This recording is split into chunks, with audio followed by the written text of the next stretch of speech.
হ্যাঁ দুলা ভাই, আমি একেবারে চলে এসেছি। ওই বাড়িতে আমি আর ফিরে যাব না। একেবারে চলে এসেছো? বাহ শাকিল বাহ, এই জন্যই বুঝি এত লেখাপড়া শিখেছো।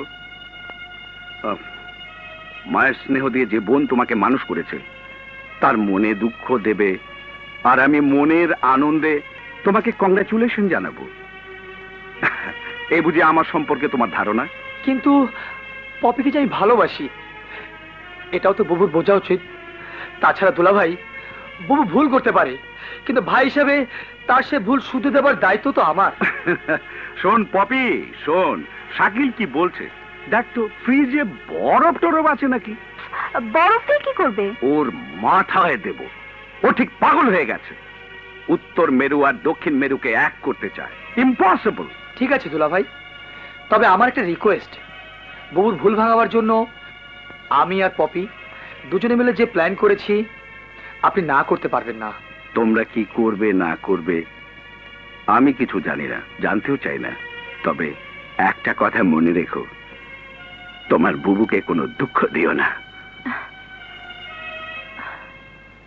দুঃখ না দিলে দুঃখ বুঝবে কি করে? কারেক্ট।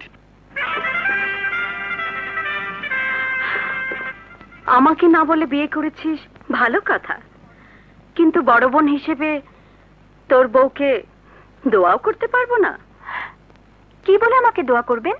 নিশ্চয়ই বলবেন স্বামী সোহাগিনী হও।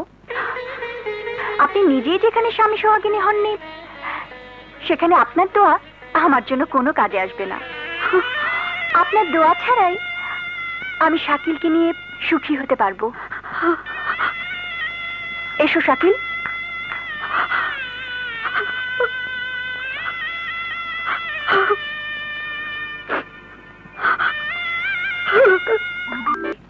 স্বামী স্ত্রী যা কর তাই করছি।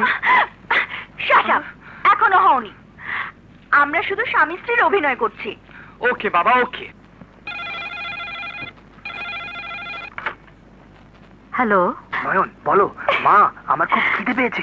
মা, আমার না খুব খিদে পেয়েছে। কেন তুমি খাওনি? মামা আমি খাচ্ছে, আমাকে খেতে দিচ্ছে না। তুমি এসো না মা, বলো। তুমি এসো মামা। আমি এক্ষুনি আসছি বাবা। তুমি শুরু করো বাবা। টাটা, আসো।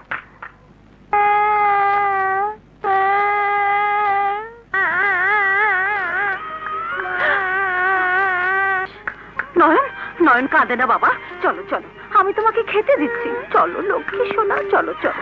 শাকিল, আচ্ছা তোরা কি মানুষ? নয়ন খিদের জন্য অফিসে আমাকে টেলিফোন করেছে, অথচ তোরা দুজনকে খাওয়াতে পারিসনি। কিছু মনে করবেন না, কথায় বলে মার চেয়ে যে বেশি দরদ দেখায় সে হলো ডাইনি। একেবারে ঠিক কথা বলেছো। একটা কাজ করতে পারেন, নিজে যখন সন্তানের জন্য সময় দিতে পারেন না, তখন ওকেও বাবার কাছে দিয়ে আসুন। পপি, আমি লক্ষ্য করছি তুমি এই সংসারে পা রেখেই অনেক বড় বড় কথা বলছো। অবশ্যই বলবো, কারণ সংসারটা আমার, আপনার নয়। আপনার সংসার আপনার স্বামীর বাড়িতে, ওখানে কি আপনি বড় বড় কথা বলুন, কেউ আপনাকে বাধা দিবে না। একবার ভেবে দেখ বুবু, তোর জীবনটা তো নষ্ট করেছিস, সেই সাথে নয়নের জীবনটাও। নয়নের জীবনে ওর বাবার আদর ফিরিয়ে দে, ভালোবাসা ফিরিয়ে দে। তোকে উপদেশ দিতে হবে না, নয়নের জীবনে ওর বাবার আদর প্রয়োজন আছে কি নেই তোকে আমি ভালো বুঝি। বলছো তোমরা? হ্যাঁ ভাইয়া, তোমাকে যা বললাম তা করতেই হবে।